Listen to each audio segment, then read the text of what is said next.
Labdien, klātesošajiem, labdien tie, kas mūs skatās attālināti. Mani sauc Aigars Runčis, un man šodien ir iespēja vadīt šo diskusiju, kas saucas Mana sirdsapziņa to negrib zināt par mākslīgo intelektu. Nebūšu tik iedomīgs un neapgalvošu, ka mēs esam pirmie, kas uzsākot šī gada Lampas festivālu lieto mākslīgais intelekts vārdu. Esmu pārliecināts, ka tuvākajās 2 dienās mākslīgais intelekts un tā daudzināšana un dažādu apstākļu vērtēšana skanēs no dažādām teltīm.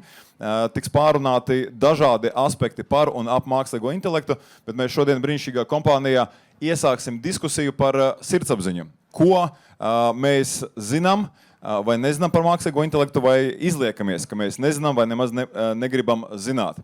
Lai risinātu šos sirdsapziņas jautājumus, šodien man ir pievienojušies brīnišķīgi kolēģi un ļaujiet man ar viņiem iepazīstināt. Artis Svece, filozofs, publicists, Latvijas Universitātes humanitāro zinātņu fakultātes asociētais profesors un piedalījies Latvijas Universitātes vadlīniju mākslīgā intelekta izmantošanā izstrādē un bijis atbildīgs tieši par ētikas sadaļu. Sveiks, Arti! Jāatzīst, ka mēs satiekoties, gan es, gan Evita, uzreiz tev atzināmies, ka mēs savulaik tos kopsavilkumus rakstījām paši, jo, kad mēs studējām Rīgas Tradiņu universitātē, mums vēl toreiz nebija mākslīgā intelekta. Jā. Tā tas bija. Piesauktā Evita Milana. Sveika, Evita. Evita ir pārliecināta, mākslīgais intelekts nav maģija. Aiz katras gudrās atbildes stāv cilvēku darbs, dati un lēmumi, par kuriem kādam ir jāuzņemas atbildība. Viņas misija ir palīdzēt organizācijām šo atbildību uzņemties praktiski, ne tikai vārdos. Pareizi? Jā, brīnišķīgi, Evita. Par to mēs arī parunāsim, kas stāv aiz katras mākslīgā intelekta ģenerētās atbildes. Artūrs. Sveiks, Artūr. Artūrs Lazdekauns ir CESU IT uzņēmuma Pīro vadītājs. Un Pīro ir radījis pasaulē pirmo mākslīgā intelekta tehnoloģijas un principos bāzētu tirzniecības platformu Dataplace, kas ir tāds kā datu pakalpojuma Bolts. No vienas puses platformā ir braucēji, tiem, kuriem ir nepieciešama kāda datu analīze, un no otras puses ir šoferīši, apmācīti, certificēti un pārbaudīti datu analītiķi, inženieri un zinātnieki, kuri tad spēja paveikt kaut kādu zināmu maģiju ar šiem darbiem. Un šādu pakalpojumu tad Artūrs arī nodrošina globāli. Un Dmitrijs Nikitins, sveiks, Dmitrij, ir TET valdes loceklis, tehnoloģiju direktors ar vairāk nekā 15 gadu pieredzi IT un telekomunikāciju nozarē, ikdienā vada TET tehnoloģiju attīstību, rūpējas par digitālās infrastruktūras drošību un meklē praktiskus veidus, kā tehnoloģijas var palīdzēt uzņēmumiem strādāt efektīvāk. Pareizi. Jā. Kolēģi, pirms mēs ķeramies pie jautājumiem un pie diskusijas, vārds vai jautājums arī jums. Šeit uz ekrāna jūs tūlīt redzēsiet kvadrātkodu, ko aicinu jūs skenēt un palīdzēt mums iesildīties. Un pirmais jautājums, kur mēs gribam dzirdēt jūsu viedokli, ir, tad skenējiet kvadrātkodu, tur ir atbilžu varianta polls, tad aptaujas, kur jūs varat spiest un izvēlēties kādu no atbilžu variantiem, vai jūs patiešām gribat zināt, kas notiek aiz vienas mākslīgā intelekta atbildes. Tad ikdienā es iedomājos, ka mēs daudz rakstam dažādus promptus, jeb uzvednes, un mākslīgais intelekts mums dod atbildes sakarīgākas vai mazāk sakarīgas, bet vai mēs zinām, kas tur notiek aizmugurē, un vai mēs gribam zināt, kas tur notiek. Un, kolēģi, te es lūkšu arī iesaistīties jūs, vienalga, kā kurš jūtas, kurā brīdī grib izteikties, tad rekur mūsu diskusijas klausītāji saka, ka jā, noteikti, tad punkts 1 izbeidziet melot. Un otrs populārākais atbildes variants - jā, bet nekad par to neesmu domājis vai domājusi. Jā, noteikti, acīm redzot, šī diskusijas tēma šiem klātesošajiem ir bijusi pietiekoši interesanta, tāpēc jūs arī esat mums pievienojušies klātienē, par to paldies. Bet, nezinu, Evita, kāda tava pieredze? Cik daudz cilvēki grib zināt par to, kas darās aiz mākslīgā intelekta fasādes? Paldies par atbildēm. Ļoti interesanti arī palasīt. Patiešām, kad daudzi grib zināt, bet es domāju, ka daudzi nezinu. Varbūt ar to arī sāksim to diskusiju, atvērsim, ka tā diskusija nav kā pārmetums mums cilvēkiem, kas izmanto mākslīgo intelektu un nezinām, kas notiek aiz mākslīgā intelekta atbildēm patiesībā. Ir viena lieta. Pirms tu mums sāc stāstīt, kas tad tur notiek, nenotiek, pakomentējam vēl to, ko mēs redzam uz ekrāniem. Tas, ka cilvēki grib zināt, Arti, vai tev ir zināms pārsteigums, ka tik daudz grib zināt, kas notiek aiz mākslīgā intelekta izkārtnes? Proti, vai man ir pārsteigums, vai no 31, 16 grib zināt, kas tur notiek? Nē, nav pārsteigums. Nē, protams, šo jautājumu ir vērts uzdot, bet par to jau mēs runāsim. Bet es domāju, varbūt vispirms, tad kas tur notiek? Jā. Pirms mēs ķeramies pie jautājumiem un diskusijas, varbūt, Artur, tev strādājot par šo savedēju platformā, vai cilvēki grib zināt, kā tā datu maģija, lai gan tur nekā maģiska nav patiesībā, bet kā viņa notiek? Jā, noteikti. Cilvēki ir zinātkāri, vai ne? Un labākais veids, kā es to raksturotu, ir informācijas tā kā vakums, ir visapkārt mums, pasaule ir mainīga, un amerikāņu filmās esiet redzējuši, tiesas namā saka to roku ceļu un prasa, vai tu teiksi patiesību, visu patiesību un neko vairāk, kā tikai patiesību. Tad, kad ir runa par mākslīgo intelektu, tur bieži vien vai nu nav visas patiesības, vai nu ir vairāk kā patiesība. Līdz ar to cilvēki grib saprast, kur tad ir tā realitāte. Dmitri, un iesaloties jautājums arī tev, ko tu pats būtu atbildējis uz šo jautājumu? Man ikdiena paredz to, ka man vajadzētu mēģināt saprast, kas notiek. Cita runa par to, droši vien Evita vairāk stāstīs par to, cik viegli ir saprast, kas tur notiek, jo lielākā daļa to lielo modeļu ir tāds melnā kasta, black box, kur ieskatīties iekšā ir ļoti sarežģīti. Bet es piekrītu Artūram, kopumā mēs esam, cilvēks ir zinkārīga būtne, un ja mums pajautā, vai tu gribi zināt šo, tad mēs uzreiz sakam, jā, protams, gribu. Otrs jautājums, cik daudz no mums, kas ir nobalsojuši, ir paskatījušies, kā strādā ikdienā. Mēs iegūstam rezultātu, un tas dod mums to, kas mums ir vajadzīgs. Nedaudz tālāk mēs ikdienā neaizdomājamies. Taisnība. Saku paldies gan runātājiem, esam iesildījušies, gan tiem, kuri piedalījās šajā aptaujā. Ja kas kvadrātkods paliek uz ekrāna, un tur jūs varat uzdot jautājumus mūsu ekspertiem. Un es šos jautājumus arī mēģināšu iespēlēt mūsu sarunā un uzdot arī viņiem, lai dzirdētu viņu atbildes. Bet Evita redzēja to deksmi tavās acīs, ka tu jau biji gatava skaidrot, kas tad darās aiz šīs melnās kastes mākslīgā intelekta. Tad varbūt šis ir īstais brīdis pastāstīt, kā mākslīgais intelekts tiek trenēts, gatavots, apmācīts, papildināts, kas tam visam ir apakšā. Jā, es pastāstīšu no savas puses, par cik es nestrādāju IT uzņēmumā, bet es vairāk strādāju kopā ar akadēmisko personālu un strādāju ar pētniecību kopā kā uzņēmums un arī savu Eiropas projektu par mākslīgā intelekta ētiku. Tāds mazliet no filozofiskā perspektīvas, un ko es daudz ko redzu, ir tas, ko es dzirdu un lasu, ir visi šie negadījumi, tie riska negadījumi, aizspriedumi negadījumi, kas notiek pateicoties mākslīgam intelektam. Un mēs cilvēki par to neapzināmies vai neuzņemamies atbildību. Tas mans pirmais aicinājums ne tikai būt zinkārīgiem, bet uzņemties to atbildību un pieprasīt. Ja jūs izmantojat mākslīgo intelektu, bet tu jau pareizi saki, tas, protams, lielie modeļi ir melnā kaste, bet tik un tā no tā, kā jūs iepērkat šos modeļus, jūs drīkstat pieprasīt. Pieprasiet šo melno kasti atvērt un uzziniet, kas ir tajā ielikts iekšā. Un tas, ko es esmu daudz redzējusi, ir arī patiesībā ļoti skumīgi, ko mēs nezinām. Un tas, ko mēs nezinām, tāds viens piemērs ir visskumjākais, manuprāt, ir tas, ka mēs esam ieviesuši tādu jaunu, moderno veida, kā lai pasaka, pakalpojumu sniegšanu, izmantojot cilvēkus trešās pasaules valstīs, pārsvarā Āfrikā. Viņi šos datus, viņi nesauc to vairs par mākslīgo intelektu. Viņi saka, kādas muļķības, tas ir Āfrikas intelekts. Jo vai jūs zināt to, ka, lai jūs ģenerētu video, lai jūs ģenerētu bildes, šie dati ir tikti ievadīti, tikti, kā lai pasaka, labelēti, latviski, nosaukt, atzīmēti, kas tas tāds ir, lai mākslīgais intelekts viņu trenētu, iemācītu. Un to ļoti bieži dara lielajos uzņēmumos, šajos lielajos modeļos, to dara, izmantojot cilvēku spēku Afrikā un trešās pasaules valstīs. Bet kas notiek ļaunākais ir tas, ka šiem cilvēkiem netiek samaksāts. Šie cilvēki tiek iedzīti ļoti dziļās psiholoģiskās problēmās, jo viņiem ir jāredz arī vardarbība, viņiem ir jāmāk aprakstīt, kā, piemēram, izcept cilvēka gaļu, kāda garšo cilvēka gaļa.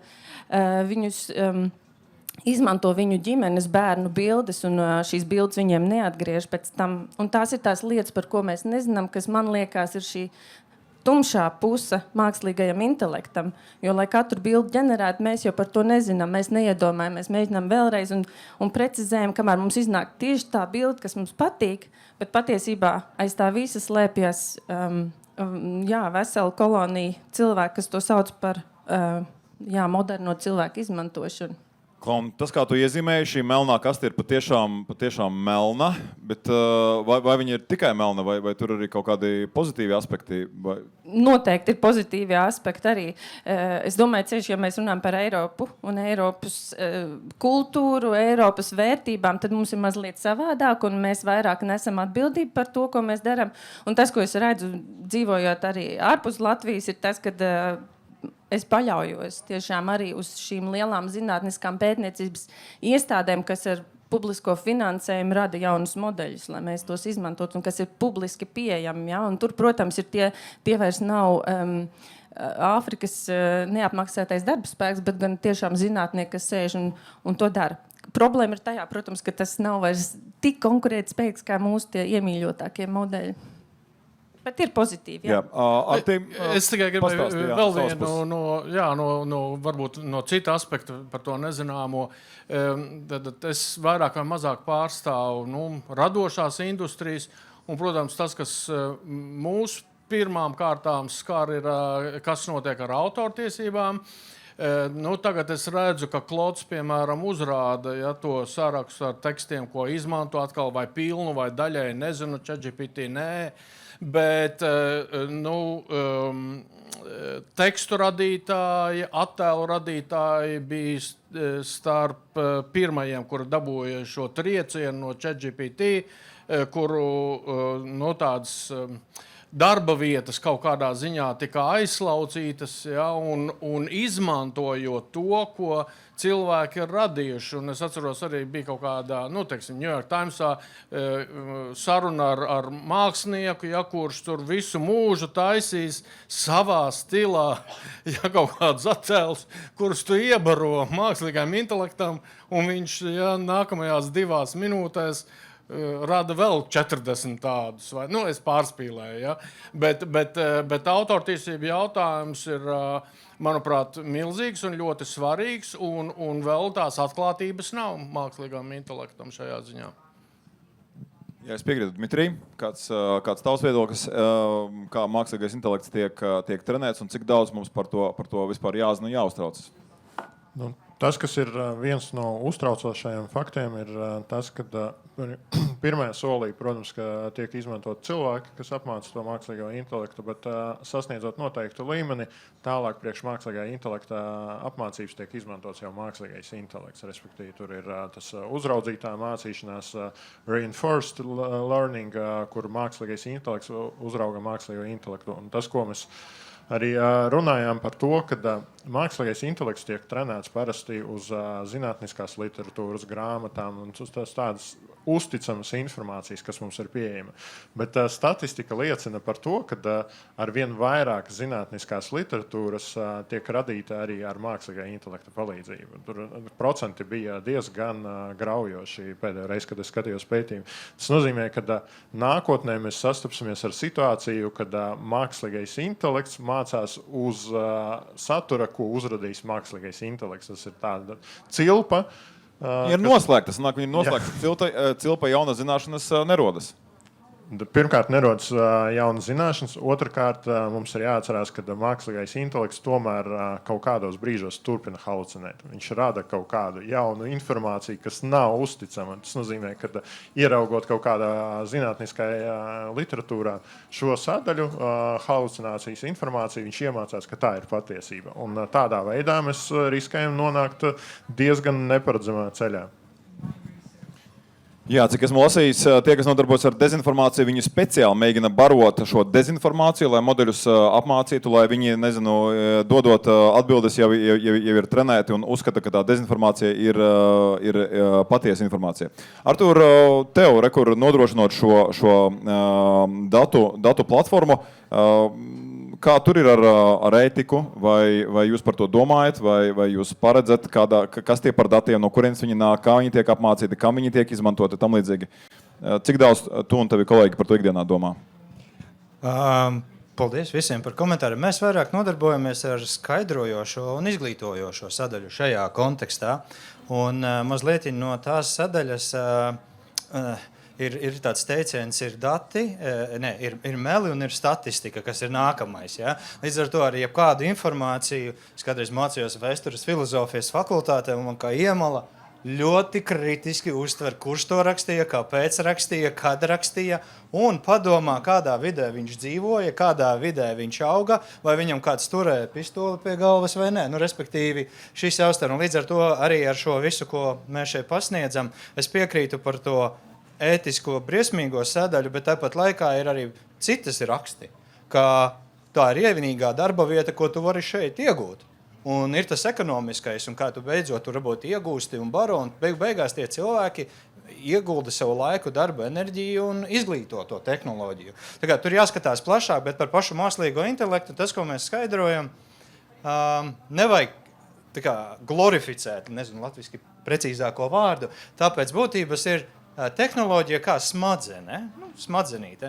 Bērns piedzimst dažādās ģimenēs, dažādām vērtībām, dažādām normām, dažādiem piemēriem. Ko viņš redz, ko viņa māca, tā viņš arī aug. Tad viņš izaug līdz vecumam, kad viņu pieņem darbā kādā uzņēmumā. Mēs taču, kad darbā pieņemam kolēģus, tur mēģinām saprast, labs tas LLM modelis vai slikts LLM modelis, ja? Vai viņam būs halucinācijas vai nebūs halucinācijas. Un pēc tam mēs viņam sākam dot to savu uzņēmumu informatīvo visu, kā saka, ieguldījumu, cerot, ka viņš kļūs produktīvs, palīdzēs, bet nevienmēr tā ir. Katrā ziņā, te ir jāskatās tās informācijas, kas tiek viņam ieguldīta un kā viņš viņu apgūst. Jā. Izmantojot šo analoģiju ar bērnu, tur redz, te ir tas interesantāks jautājums, par ko arī šī diskusija ir.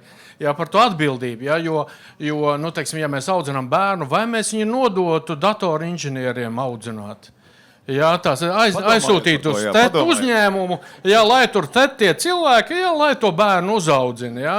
Un iespējams, ka tas nav labākais ceļš, kā bērnus audzināt. Jā, un par to mums arī saruna. Bet man piebilda, kas arī kaut kādā ziņā paturpinot, kas tika teikts, bet kas ir atkāpe.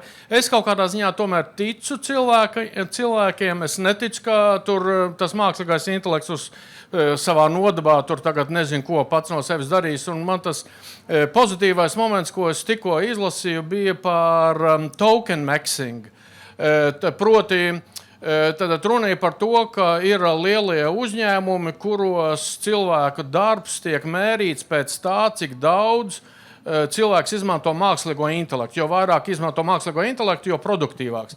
Viens, ka tas ir novedis līdz milzīgām problēmām, jo lielie uzņēmumi vairs nespēj samaksāt par mākslīgā intelekta jaudas izmantošanu, un cilvēku darbs kļūst lētāks par mākslīgo intelektu.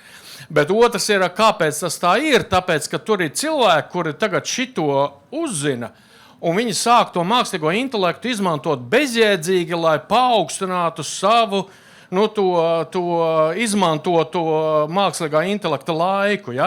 Un redz, tas cilvēks ir tomēr viltīgs un viltīgāks par mākslīgo intelektu. Viņi atradīs veidu, ja, kā izmantot, apiet, ja, uzlaust, hakerēt un tā tālāk. Ja? Tā kā tādā ziņā tas cilvēku slinkums un egoisms, man liekas, mūs izglābs. Es šeit pakomentēšu, Arti, par to, ko tu izstāstīji. Manuprāt, tas ir jautājums par KPI-iem. Ja? Kādus uzņēmumi uzliek, un šis ir izcils piemērs nepareizi uzliktiem KPI-iem. Ja? Jo tas, ka tu vairāk izmantos mākslīgo intelektu, acīm redzot, kā rāda šis piemērs, nepadarīs tevi efektīvāk. Kas ir KPI lielākajai daļai?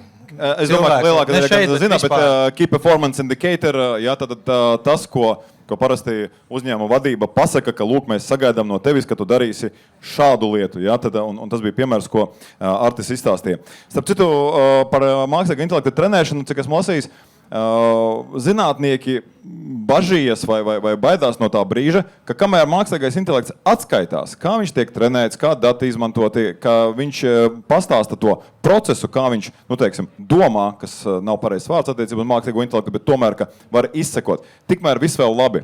Bet kā jaunākie modeļi ir bijuši gadījumi, ka atsakās to darīt. Ja? Vai tev speciāli tad viņi jāpiespiež to darīt, un tur zinātnieki bažījies, ka tas var iziet ārpus kontroles. Vai mēs baidamies, ka mākslīgais intelekts izies ārpus kontroles, pats sāk sevi mācīt un aizies kaut kādā cilpā un cilvēkiem nekontrolējumā veidā? Dmitri, tev no tā ir bail, kad no rītiem pamosties? Tas nav tas jautājums, kas man nomāca. Es esmu par jaunajām tehnoloģijām un par to, ka mums vairāk jāizmanto mākslīgais intelekts, bet es tev pilnībā piekrītu. Arī lielajām kompānijām, kā Anthropic, OpenAI, ir gadījušies situācijas, kad mākslīgais intelekts nostrādā tā, ka tie zinātnieki nespēja izskaidrot, kāda ir bijusi loģika, kāda ir bijusi secība tiem aprēķiniem. Un, līdz ar to tas uztrauc arī viņi saviem tiem bērniem, kas ir viņu modeļi, veido tādus kā guardrails, kas aizsargā, neļauj viņam iet tālāk, un viņš ir ieliks konkrētajā būrī, lai saprastu, kas notiek. Bet konkrēti attīstoties mākslīgam intelektam uz priekšu, es domāju, ka tā būs reāla situācija, ka mēs vienā brīdī ar vien mazāk un mazāk spēsim izskaidrot, kas notiek, un tuvojoties tam AGI fāzei, kas nozīmē, ka tas ir tāds general artificial intelligence, kas pa lielam spēj aizvietot cilvēku. Tur mums būs ļoti, ļoti grūti saprast, kā tas modelis darbojas un ko viņš domā. Vēl par ētiku. Evi, tu minēji, ka šis ir Āfrikas mākslīgais intelekts. Man savukārt ir cits vai papildinošs jautājums, tas ir labi vai slikti. Jo ja visus modeļus apmācā uz to informāciju, ko ir radījuši, ja tā var izteikties, rietumnieki, baltie cilvēki tam līdzīgi, ja melnais kontinents pievieno savas zināšanas, vai vismaz viņas kaut kādā veidā atzīmē vai klasificē, vai tas ir labi vai slikti, tas ir risks vai tieši otrādi iespēja? Nē, protams, ka diversifikācija ir vajadzīga. Es tam piekrītu, jā, bet tas, kā tas šobrīd notiek, tā ir vairāk eksploatācija un nevis sadarbība, ka mēs vēlamies. Jā.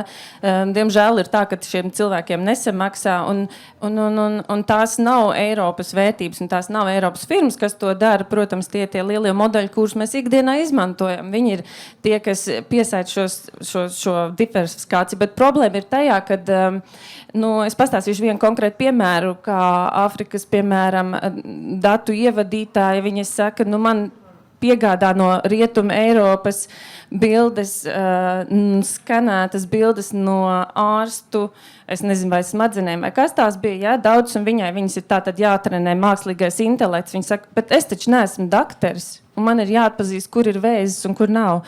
Un lūk, es esmu tā, kas to ir radījusi.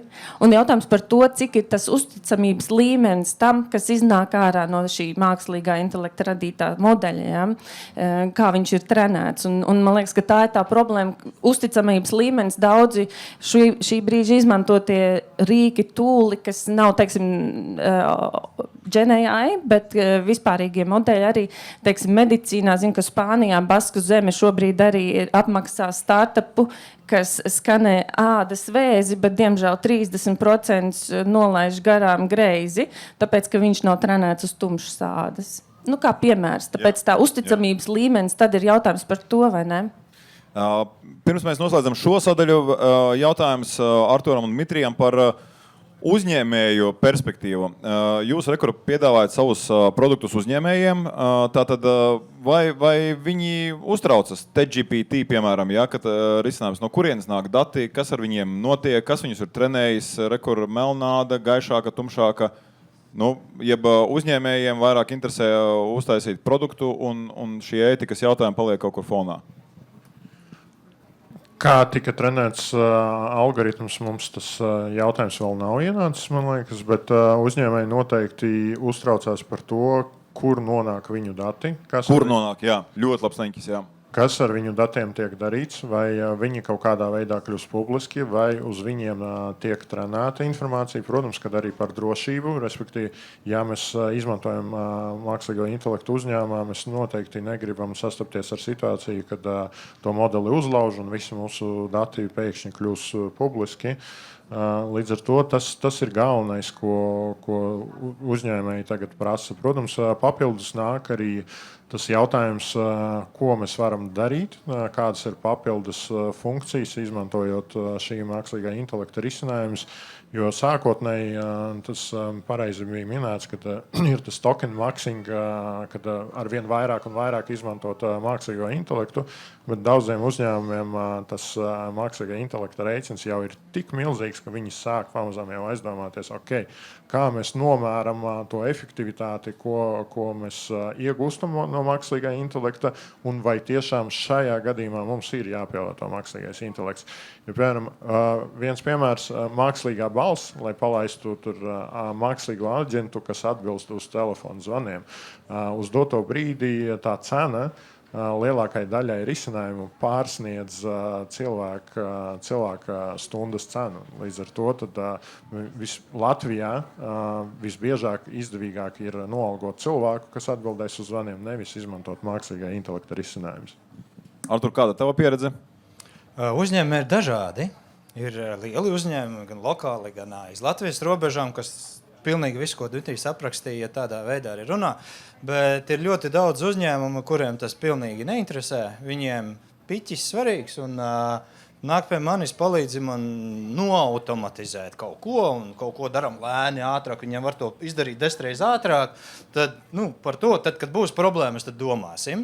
Tā ir diemžēl realitāte, un tad tur visi kiberdrošības pakalpojumu sniedzēja rīvē rokas un gaida, kurā brīdī, vai arī juridiskie pakalpojumu sniedzēja. Bet konceptuāli gan sasaistē ar to visu iepriekšējo diskusiju un arī, ko visvairāk pieprasa, viss, kur ir saistīts ar mākslīgo intelektu, ļoti liela daļa mūsu darba ir izglītošana. Un mums ir uzņēmumā līdz ar to viens no pilāriem un teicieniem dati pirms mākslīgā intelekta, jo viss pamatā uzņēmumiem jāsakārto saimniecība, uz kuras pamata tad varēs to kaut kādu inputu dot, bet otrs pilārs – cilvēki pirms tehnoloģijām. Un šī gadījumā visefektīvākais veids, kā mēs esam redzējuši, ir atrast speciālistu, kurš kaut ko ir darījis jau vairākus gadus vienā veidā. Tagad mēs viņu papētam, paintervējam, tu iedod uzdevumu šim rīkam, kontrolētā veidā, un tu pieņem viņa darbu. Bet to pa vidu izpildi, ko tu iepriekš varbūt veici nedēļu, viņš tev izdarīs dienas laikā. Bet pasūtīšana un pieņemšana ir apmācīta speciālista rokās, ar ārstu piemēru, kāds, kurš ir vēža ārsts bijis, viņam ir pātrinās, bet viņam ir jāpieņem un viņam ir jāizķer tie 30% un tomēr jābūt savai šī spējai.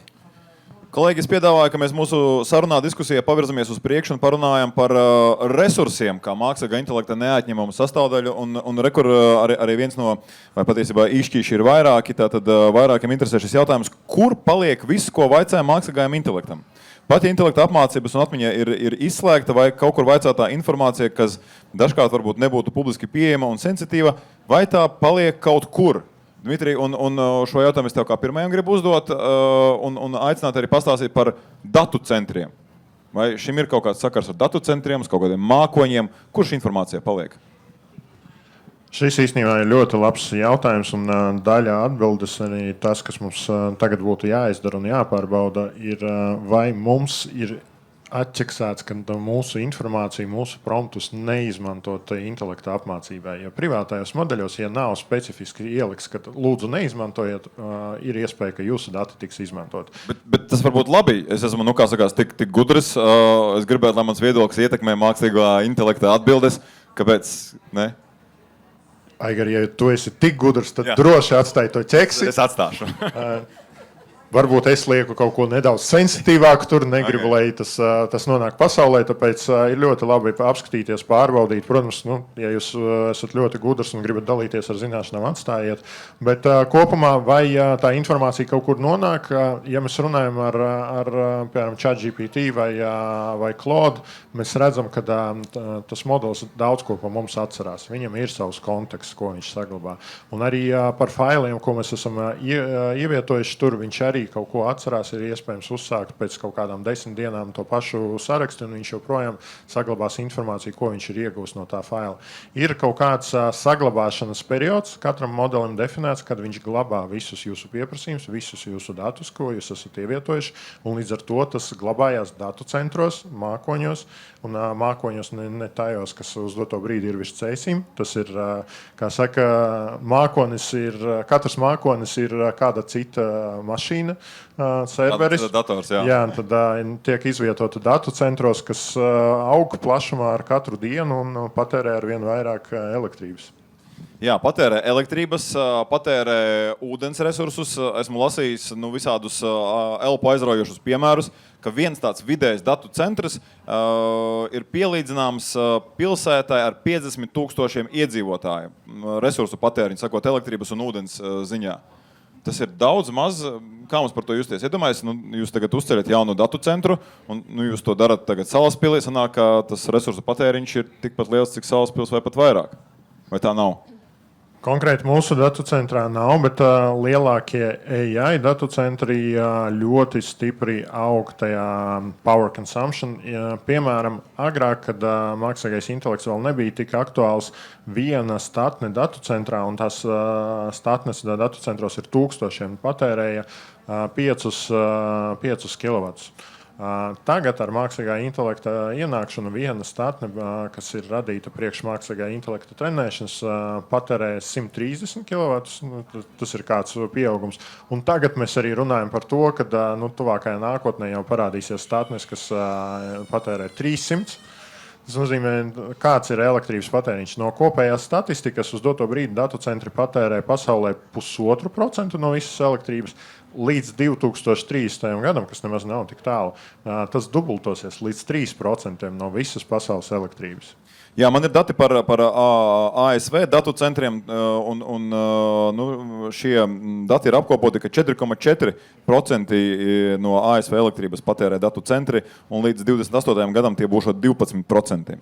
Izklausās pietiekoši šausmīgi, Arti, ko ar to darīt? Tas ir šausmīgi, vai patērē un patērē, saražosim vairāk, uzcelsim atomelektrostacijas un aiziet. Tūlīt es pateikšu, ko ar to darīt. Jā. Es domāju, viens droši vien tā ātrāk vai vēlāk mēs nonāksim pie jautājuma par informētību un izglītošanu un visi tie. Tā diskusija par vidi kaut kādā ziņā parāda arī kaut kādu ceļu. Es domāju, ja tu kaut ko zini, tad var būt, ka cilvēki kaut kā uzmanīgāk rīkosies. Ja? Un ja tu ieliec kaut kādu mehānismu, kas liek cilvēkam padomāt, pirms atvērtu krānu, ja, tad atkal tas varētu kaut kādā veidā ietekmēt. Bet es domāju, ka šobrīd tā sistēma ir tāda, kas tieši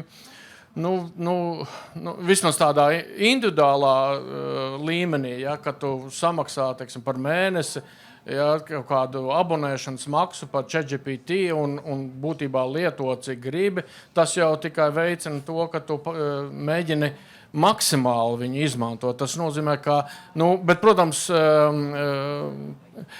tie individuālie lietotāji tie droši vien nav tie, kas visvairāk patērē resursus.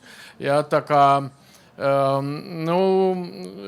atkal īpaši nepaļautos uz cilvēka labo dabu, bet informācija un kaut kādi mehānismi, kas liek cilvēkiem piebremzēt. Tas ir vienīgais ceļš, kā es to varu iedomāties. Bet kas tas ir, man nav acu mirklī atbildes. Pirms sev iedošu vārdu tev, Dmitrijs, gribēja papilnāt.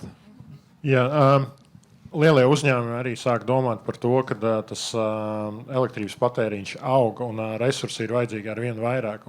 Priekš viņiem tas droši vien nav īsti līdz galam ētiski. Viņi vairāk domā par savu peļņu, par savām izmaksām. Un tas, ko dara lielie uzņēmumi, viņi sāk veidot specializētus modeļus. Respektīvi, tad, kad mēs kaut ko vaicājam, piemēram, labs piemērs ir tiem, kam ir Android telefoni. Mašīnā Android auto tagad ir Gemini. Un, tas Gemini var atbildēt jums visu par ceļojumiem, bet ja jūs viņam sāksiet jautāt par receptēm, viņš nevarēs. Ir izveidots speciāls modelis, kas atbild tikai par vienu šauru sfēru. Tas patērē krietni mazāk resursu, jo, lai uzražotu kaut kādu vienu mazu lietu, mums nav jādarbina visa lielā rūpnīca. Mēs palaižam tikai konkrētu aprīkojumu un tad tajā aprīkojumā saražojam rezultātu. Tā kā lielie uzņēmumi domā par to, kā atrisināt šo problēmu, bet tas izaugsme ir pārāk liela uz doto brīdi un īsti nesabramzē to izaugsmu. Šis acīm redzot ir ilgspējas jautājums. Kā par to justies? Cik par to interesēties, uztraukties? Rekur, kā Arta piemērā, kurā brīdī to krānu aizvērciet? Viesnīcās mūs aicina neizmantot dvieļus vai nemest tur uz grīdas tam līdzīgi. Šeit varbūt arī vajag kaut kādu labelīti, paziņojumu, pirms raksti uzvedni padomā. Jā, es nezinu. Man jau liekas, ka lielākā daļa no mums zina, ka tie dabas resursi ir tie, kas aiziet tajā mākslīgā intelekta radītajā iznākumā, tāpēc šis jautājums ir par sirdsapziņu patiesībā, vai ne? Kā mēs izvēlamies, vai mēs izvēlamies aizvērt to krānu vai nē. Un mums ir jāapzinās to, ka tajā brīdī, kad mēs izmantojam mākslīgo intelektu, nevis aizējam vienkārši uz Google vai uz browseru uzdot jautājumu, padomājam divreiz. Varbūt, ka mums nav vajadzīgs izdedzināt vienu spuldzīti, lai uzdot vienu jautājumu, ka pietiks ar to aiziet uz Google vai uz kur citu browseru un uzdot šo pašu jautājumu. Tāpēc vienmēr nav vajadzīgs mākslīgais intelekts, lai atbildētu uz jūsu jautājumiem. Tas ir pirmais, ļoti praktiskais, ko mēs varam ieviest ikdienā. Un otrs, ļoti banāls, bet kā es to daru, atbildot arī, ka tu nezini, vai ne, ko darīt, tā jau ir. Mēs to nevaram stāties pretī šīm giganta tech kompānijām Amerikā, jo tas viens ir, protams, ir enerģētika, otrs ir ūdens. Tas ir vistrakākais, man liekas, ka ūdens trūkums, jo šie lielie datu centri ir jādzesē. Un tas, ko es daru personīgi, ir tas, ka es neģenerēju bildes visu laiku ar mākslīgo intelektu katru brīdi, kad man vajag. Es ļoti bieži ņemu second hand, jo tas ir publiski pieejams, tas nav aizsargāts ar intelektuālo īpašumu tiesībām. Šīs bildes es izmantoju savām prezentācijām vai savam darbam. Ļoti bieži jau esošās bildes vai tā pašā Canvā jau radītās bildes es izmantoju. Varbūt, kas dažreiz viņas nav 100%, bet tas ir tāds tā kā second hand iespēja, kur mēs varam taupīt līdzekļus, bet tā ir katra paša izvēle, protams. Un tas ir mūsu sirdsapziņas jautājums, kā mēs to darīsim. Tas, kas man patīk, ļoti praktisks ieteikums. Rekur izmantot bildes, ko kāds jau ir uzģenerējis un kādam, noderē, nenoderē, bet var noderēt arī tev. Var mazliet. Bet redz, pirmkārt, tas ir jūs abi politologi, ja, tad tipiska freeridera problēma. Ja? Jā. Redz, protams, apelēt pie cilvēka sirdsapziņas var, bet tur ir tomēr zināma robeža, līdz kuram tas darbojas. Un atkal vides tēmas, man liekas, ir tipisks piemērs. Jo es esmu par to, ka aizliedz plasmasas salmiņus, un es, protams, neuzskatu, ka ir plasmasas maisiņš vajadzīgs katram pīrādziņam, ja? bet plasmasas salmiņu kokteļos nav tas, kas to vidi piebeidz. Un, protams, šīs gandrīz vai tādas simboliskās darbības, viņas mierina mūsu sirdsapziņu, bet tas nav tas, kur tie procesi notiek. Un tagad, kā tos procesus ietekmēt, tas ir sarežģīts jautājums. Valsts līmenī parasti to dara ar kaut kādu likumu palīdzību, ja kaut ko ierobežot. Šobrīd, man liekas, tas vēl nenotiek, bet šeit, protams, nāk klāt vēl tas starptautiskais līmenis, jo mums visu laiku saka, jā, labi, jūs tur tagad Eiropa visu, ko gribat ierobežot, bet paskatieties, ko Ķīna dara, ja viņi mūs apsteigs, ņemam nost ierobežojumus, neuztraucamies par par ētiku, bliežam tik uz priekšu, jo citādi mēs zaudēsim. Un starptautiskā līmenī nav neviena, kurš varētu ierobežot šo darbību, un tā ir problēma. Protams, kāpēc ētika ir vajadzīga? Tāpēc, ka ētika cita starpā norāda, kur mēs varētu gal galā nonākt pie puņķiem un asarām, ka mēs paies 10 gadi un mēs teiksim, kā ta mēs šitā izdarījām, ja? Kā ta mēs to bērnu uzaudzinājām, ja? par kaut kādu monstru vai vēl kaut ko tādu. Ja? Un tad, lai tas nenotiktu, tad mēs sakām, jā, bet paskatieties, ja? Nu, kā to vide, nezinu, kāds autortiesības un tā joprojām, jā, tad pievēršam uzmanību. Es domāju, šī saruna ir daļa no šī procesa, bet skaidrs, ka tā ir nepietiekama. Jā, tad informēšana ir tikai viens līmenis, bet tie tālākie līmeni, likumdošanas līmenis, sarežģīta lieta, man nav gatavs atbildes. Bet tas, ko tu, Arti, saki, ka tāda globāla pārvaldība un regulēšana būtu nepieciešama, ja? Jo citādāk tas aizies ārpus kontroles. Nē, ko nozīmē nepieciešama? Šobrīd izskatās, ka tā nav iespējama. Ja? Tā ir problēma. Es nezinu, kā viņu atrisināt. Artur, tu gribēji kaut ko papildināt? Vai? Jā, es vēl divus papildinošus, ko es no datu puses redzu, kādi man ir dati. Viena lieta atkal ir šis ļoti racionālais. Ir tāds moderns jēdziens tehnoloģiju pasaulē total cost of ownership. Cik kaut kas kopā izmaksā, un uz jebkurām tehnoloģijām, tā skaitā uz mākslīgo intelektu, sākot ar individuālu darbinieku vai uzņēmēju, pašuzņēmēju, tad ar uzņēmumus vai pašvaldību vai valsts līmenī. Viens ir tā licences maksa produktam, ko samaksā, bet tad es esmu redzējis entās reizes cilvēkus, kurš neprot to instrumentu izmantot, un ko viņš būtu izdarījis pats savām rokām un galvu tur 15 minūšu laikā, viņš 6 stundas mocījās, lai to AI rīku izdarbinātu un vēl nokurināja 100 bildes un vēl kaut ko. Respektīvi, un šis ir tas stāsts arī par to, kur glabājās vai paši būvējam datu centrus vai izmantojam citu pušu datu centrus. Un ir tā kopējā ietekme, tāds finansiālā sadaļa, jo kopumā tās ir investīcijas un beigās, ja būs neveselīga vide, būs arī daudz ārstniecība vēl kaut kur. Tas ir viens.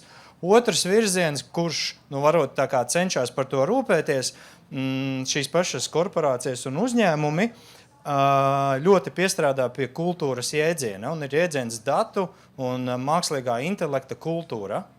Mākslīgā intelekta kultūra uzņēmumu, kas ir darbinieku izglītošana gan par ētiskiem, gan par drošības nosacījumiem, gan arī praktiskiem, kā vispār ar to darboties, jo ir ļoti daudz priekšzināšanu, kurām ir jābūt, lai tu spētu jēgpilni iegūt rezultātu ar 1, nevis ar 17. promptu, kas arī nokurina gan elektrību, gan tās kopējās izmaksas un vēl. Līdz ar to uz doto brīdī, ja man būtu jāsaka, kur sākt, sāciet ar to, kā veidojiet uzņēmumos šo tehnoloģiju, datu un mākslīgo intelektu kultūru caur izglītošanas aktivitātēm. Kā teica, total cost of what? Ownership. Savā ziņā es domāju, šeit arī ir atbilde. Ja tas cilvēks, kurš izmanto ChatGPT vai jebko dara, maksātu pilnu maksu, tā būtu cita darbība. Kā tas vides nolietojums darbojās, ir tas, ka nevajag maksāt ne tā korporācijai, vajag maksāt ne individuālam cilvēkam. Mēs atstājam kādam citam, nākamajām paaudzēm, vēl kaut kā.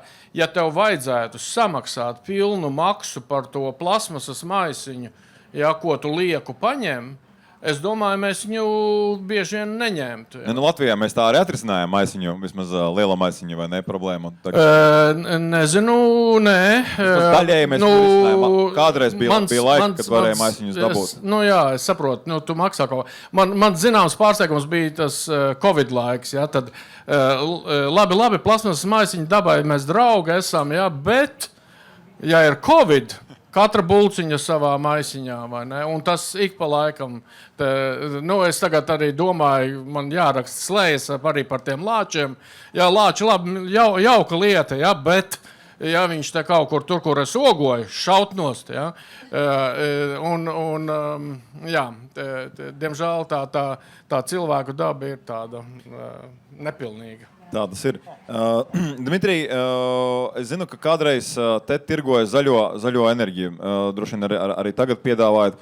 Bet atceros, ka tu stāstīji, ka tas pieprasījums nav tāds, ka tur stāv rindā un ka tu cilvēkiem saki, ka jūs varat dabūt zaļo elektrību, bet par to jāpiemaksā nedaudz vairāk. Tad, man tik ļoti nevajag. Jo vēl viens piemērs no šī ir Air Baltica. Ja? Piemēram, pērkot avio biļetes, vienā no pēdējiem soļiem tev ir iespēja tur, iestādīt koku un offsetot to CO2 pēdu, ko tu atstāji. Mums dalījās statistikā vienā studiju modelī 0,0%. Ja? Tātad izvēlas šo opciju. Tātad cilvēki lido, viņi zina, ka var nopirkt, bet to nedara. Vai uzņēmumi, cilvēki ir gatavi maksāt šo ekstra prīmiumu par to, ka tas ir zaļš, dabai draudzīgs, tam līdzīgi tas, par ko mēs te runājam?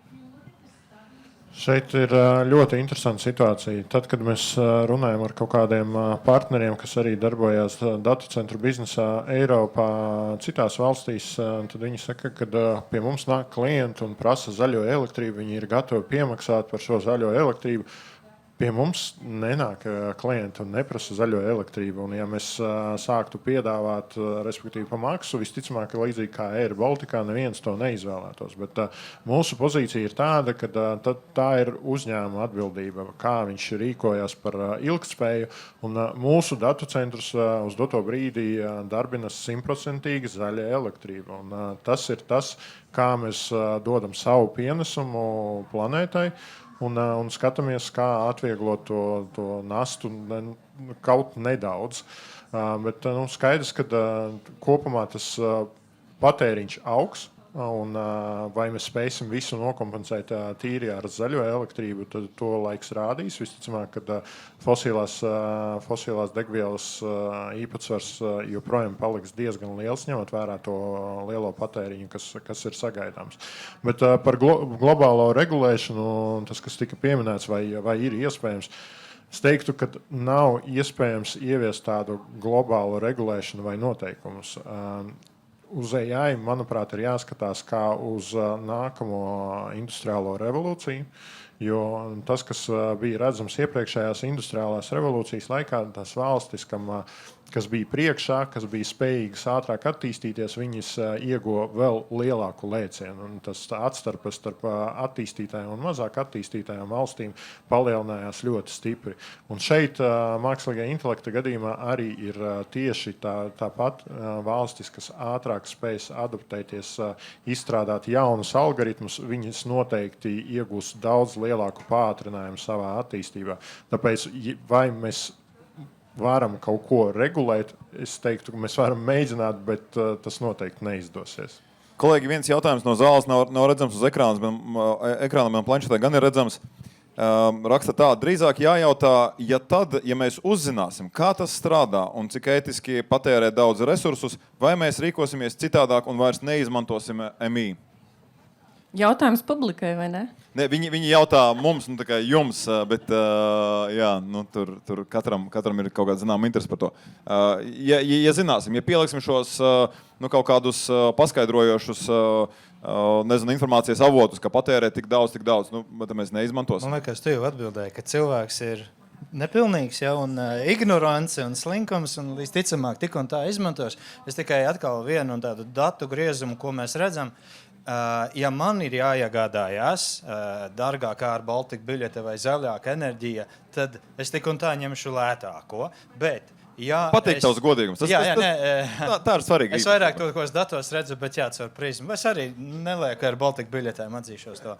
Bet ko mēs redzam, tad, kad ir tāds kā pastarpināts, piemēram, un tiešām mazliet ir atšķirības starp Latviju un Baltiju un Rietumu pasauli, ka darbinieks, piemēram, izvēlās darba vietu, viņam vienādu algu maksā viens vai otrs uzņēmums, ja vienam ir šīs te ētiskās lietas, vai iegādājās tur, vai teiksim, tās piegāžu ķēdes ir pārdomātas vēl, tad ļoti, ļoti izvēlās. Tad, ja man pašam jāmaksā, nē, bet ja es saņemu kaut kādu vienāda līmeņa labumu un jāizvēlās starp avotu A, B vai C veikalu vai piegādātāju B, un viņš kaut kādā veidā spējas līdzīgā cenā nodrošināt ar šīm papildus birkām un griezumiem, noteikti izvēlošos to, kurš ir ētisks, zaļāks un tā tālāk. Līdz ar to no tāda griezuma, tur, kur tā reputācija ir ļoti svarīga, uzņēmumi meklē veidus, kā šo visu iekļaut savā biznesa modelī un cenu ziņā konkurēt arī ar tiem, kas ir neētiski. Jā, tātad papildus maksāt nē, bet ja cena būs līdzīga, tad jā. Es esmu pretēji. Es esmu tā, kas pērk zaļo enerģiju. Es esmu tā, kas ieķeksē. Jā, ok, beidzot satiku. Es kādreiz gribēju satikt cilvēku, jā. Bet, tāpēc, ka tā ir, atbildot uz to jautājumu, tā ir katra paša izvēle, un mēs vienmēr vadamies pēc mūsu vērtībām skalas. Runājot par regulu. Regula ir vajadzīga, un es esmu liels fans mākslīgā intelekta aktam, ko ir radījusi Eiropas Savienība. Es par to stāstu daudz un informēju cilvēks, jo tā ir mūsu izvēle. Bet šī likumdošana ir tikai mūsu, kā lai saka, pamats zem kājām. Likuma doma nekad nav kaut ko regulēt un pastāstīt, jo likums nekad nevarēs regulēt visu. Vienkārši tā iemesla dēļ, ka nav tik daudz policists, kas to uzrauga, vai ne? Tas ir mūsu vērtību jautājums. Jā, pilnīgi piekrītu. Kolēģi, man ir viena kolēģe, kura teica, mēs vainīgos nemeklēsim, bet noskaidrosim. Un šeit es gribētu arī jūs aicināt skenēt QR kodu, kvadrātkodu un doties uz mūsu nākamo otro jautājumu, kas ir sagatavots jums, cienījamie klausītāji. Kuram jūsuprāt ir vislielākā atbildība par to, lai mākslīgais intelekts attīstītos ētiski un ilgspējīgi? Un tad 5 atbilžu varianti AI izstrādātājiem, valstī regulātoriem, uzņēmumiem, kas izmanto MI, katram MI lietotājiem vai, protams, kolektīvā bezatbildība, jeb atbildība ir kopīga. Ja? Tātad izmantojam savus telefonus, nobalsojam, un mūsu laiks strauji tuvojas beigām, tāpēc gribas dzirdēt jūsu viedokli par šo jautājumu, un tad mēs parunāsim par šīm atbildībām. Atbildība ir kopīga. Gatavojoties šai diskusijai, es kāpēc paredzēju, ka šī būs populārāka atbilde. Lūdzu, pārsteidziet mani un uzvēlēt vainu vai atbildību kādam citam. Jā. Bet es nezinu, Artī, tā varēja sagaidīt, ka tā būs? Kāds tās viedoklis? Atkal tu man prasi kaut ko izskaidrot cilvēku izvēles. Filozofs un tā, jā, Arti, kuram citam. Jā, vienreiz bija kaut kur CNN-ā, bija tāds sižets par Ziemeļkoreju, kur bija biblioteka Ziemeļkorejā un sēdēja stūrī cilvēks, un tas gids saka, tas ir filosofs, un viņš atbildēs uz visiem jūsu jautājumiem, un visas atbildes būs pilnīgi pareizas. Tā ir. Bet es gribēju atgriezties pie tā mazliet iepriekšējās tās sarunas par to informēšanu. Nē, skaidrs, protams, cilvēki nav perfekti, bet tur jau arī slēpjās, tajā nesakarīgumā arī ir zinām cerība. Cilvēki rīkojas atbilstoši savām vērtībām. Es nebiju domājis, nekad neesmu teicis, ka cilvēki vienmēr rīkojas egoistiski. Ja? Tad jau, piemēram, nebūtu kaut vai ziedojumi, ja? un tam līdzīgi. Ja? Tā kā viens ir, ka daļa cilvēku rīkosies atbildīgi, bet informācija tāpat, viņa ir svarīga, viņa dod kaut kādu iespēju. Ja tev tās informācijas nav, tad tev vispār šādas iespējas nav. Un tāpēc, piemēram, runājot par to atbildību, ja, vai tas, ka tu nezini, atbrīvo tevi no atbildības. Ja? Kaut kādā ziņā jā, bet tas, kas man liekas tevi neatbrīvo no atbildības, tā ir nevēlēšanās zināt, nevēlēšanās painteresēties. Un man liekas, ka tas ir tas pirmais solis. Ja? Tad nevis tagad noskaidrot, kurš ir vainīgs, bet vispirms prasīt, lai cilvēki uzdotu šo jautājumu, par ko mēs runājam šodien. Ja? Tad, kas tad ir aiz tā mākslīgā intelekta, ko mēs darām, kad mēs izvēlamies mākslīgo intelektu. Un ja tu zini, Ja tu zini, ka tagad tava rīcība radīs tādas sekas, un tu izvēlēsi šo rīcību, tur, man liekas, jau tā grūtāk kaut kā ietekmēt. Bet pirmais ir, vai tu saproti, un mūsu tas uzdevums ir informēt. Ja? Ziniet, ka mausis, lai dzird. Ja? Tad, ja jūs tagad izmantojat mākslīgo intelektu, tad tur kaut kur kādam bebram ūdens pietrūks. Būs grūtāk, jā, bebram būs grūtāk. Dmitrij, šis tagad parāda to, ka esi uzmanīgs, ko tu vēlies. Jā? Es par to kopīgu atbildību biju skeptisks. Un tagad vai nu uzvēla mums, jā? AI izstrādātājiem un tehnoloģiju uzņēmumiem. Dmitrij, kā mēs par to jūtamies? Ir tāds viens vecs joks. Nekad nejautājiet vīrietim par viņa algu, sievietei par viņas vecumu un AI kompānijai, no kurienes nāk dati. Respektīvi, mēs nevaram sagaidīt, ka AI kompānijas būs ļoti atbildīgas un darīs visu, lai būtu super ētiski, jo galvenais nosacījums priekš kompānijas ir gūt peļņu. Un mēs redzam, ka tagad pamazām tuvojas tas brīdis, kad OpenAI aizies biržā, Anthropic aizies biržā. Kas ir galvenais dzinums biržā? Ir padarīt akcionārus laimīgus, dabūt savu akciju cenu uz augšu. Kā viņi to darīs? Protams, ka visiem iespējamiem veidiem, ja vienīgi valsts nepateiks, ka nē, šeit jūs nevarat līst, kur šī ir kaste, kur jums ir jāstrādā, šis ir likumīgi, šis nav likumīgi. Es neesmu superliels fans no Eiropas pārregulācijas. Es uzskatu, ka kaut kādos brīžos mēs varētu būt nedaudz iecietīgāki kaut kādās sadaļās, bet noteikti kaut kādām robežām ir jābūt nospraustam no valsts. Mēs, protams, varam teikt, ka mēs kā consumeri, kā patērētāji varētu arī ietekmēt to visu, bet salīdzinājumā ar tām lielajām kompānijām mūsu svars ir diezgan mazs, tāpēc bez valsts regulācijas tur, diemžēl, manuprāt, nekas nenotiks. Kolēģi, mūsu laiks tuvojas beigām, bet es gribētu parunāt par bērniem, par mūsu nākotni. Rekur arī skatītājiem, klausītājiem. Šis jautājums interesē ar vairākiem ikšķīšiem, viņi to ir atbalstījuši.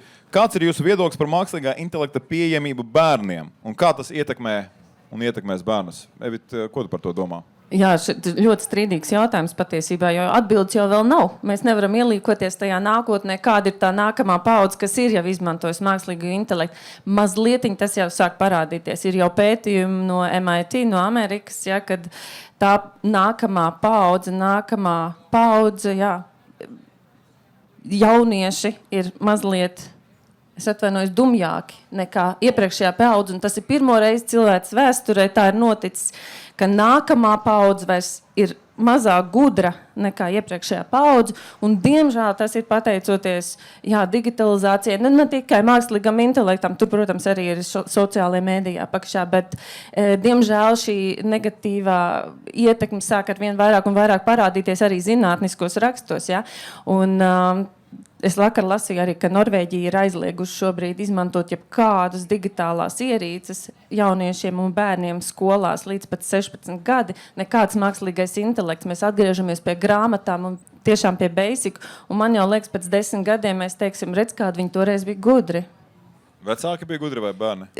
Valsts, jo valsts ir aizliegusi skolās izmantot mākslīgo intelektu, jo, diemžēl, dati parāda ļoti zemes sekmes tiem, kas ir izmantojuši mākslīgo intelektu.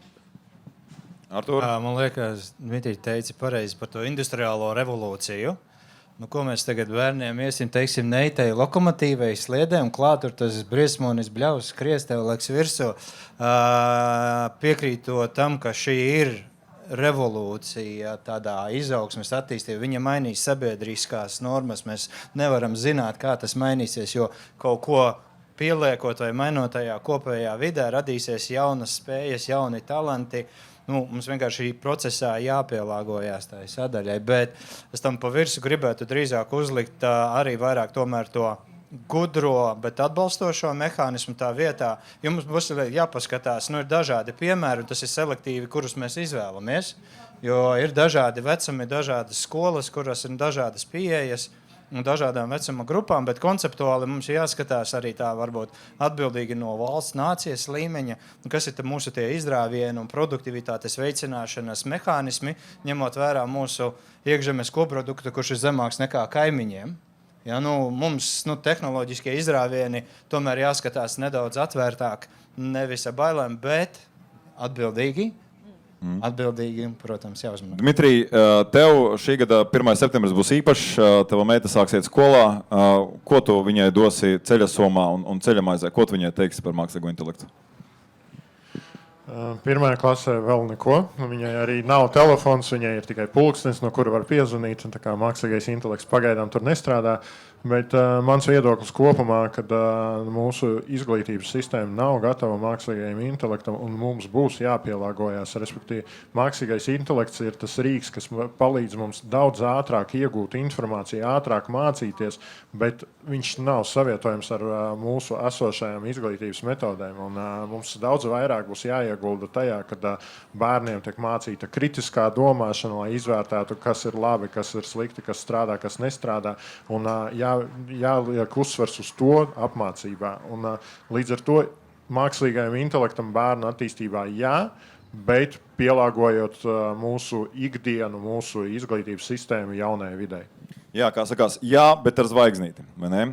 Kolēģi un klausītāji, mēs sākām mūsu šīs dienas sarunu ar jautājumu, vai mēs gribam zināt, kas slēpjas aiz vienas AI ģenerētas atbildes. Te mēs nonācām līdz jautājumam, vai izmantot mākslīgo intelektu.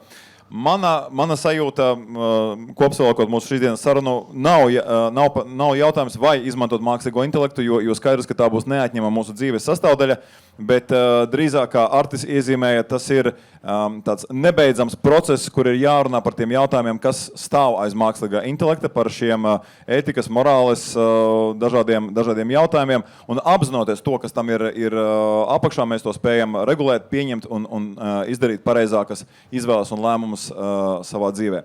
Kolēģi, paldies jums dalībniekiem par diskusiju un paldies jums par klausīšanos. Tiekamies citās sarunās.